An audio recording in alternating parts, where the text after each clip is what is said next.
20 রাকাতের কম তারাবি হয় না, হয় না, হয় না, হয় না, হবে না। দৈন্তান নয় কান না, কি নয় কান না, দৈন্তান্ন মর্দিনান্ন না, দৈন্তান্ন কান।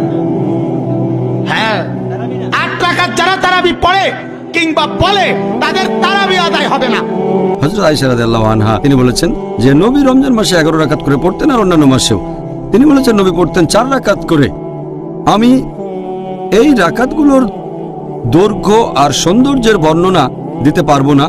তারপর আবারও পড়তেন 4 রাকাত, এটার দৈর্ঘ্য আর সৌন্দর্যের বর্ণনা দিতে আমি পারবো না। এরপর পড়তেন 3 রাকাত, তার মানে 8 যোগ 3।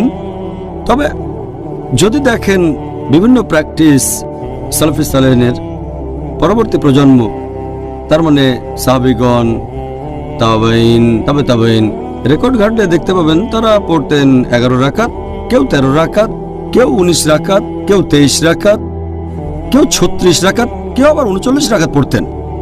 আর আপনি যদি পড়েন মুসান্নাফ ইবনে শাইবা খণ্ড নম্বর 2 পৃষ্ঠা নম্বর 165 ও 166 বলা হয়েছে যে তাবাইনগণ যখন রমজান মাসে কিয়ামুল লাইল পড়তেন, যেটাকে বলা হয় তারাবি, তারা পড়তেন 20 রাকাত। কোনো কোনো জায়গায় আছে তারা পড়তেন 36 রাকাত। এখন এই নামাজের রাকাতের কথা যদি বলতে হয়, নবী বলেছেন তোমরা 2 রাকাত করে যত খুশি নামাজ পড়তে পারো, তারপর পড়বে 1 রাকাত। আর আমি আগেও বলেছি সহিহ বুখারী হাদিস নাম্বার 472 খণ্ড নম্বর 1, আপনি যত রাকাত খুশি নামাজ পড়তে পারেন, প্রথমে 2 রাকাত পরে 1 রাকাত।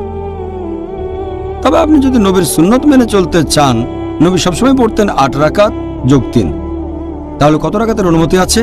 আপনি যত খুশি পড়তে পারেন, 8, 10, 20, 36 সমস্যা নেই। তারপরে পড়বেন 3 রাকাত বেতর। আর আমাদের নবী পড়তেন 8 যোগ 3 11। তবে আপনি যত রাকাত খুশি নামাজ পড়তে পারেন।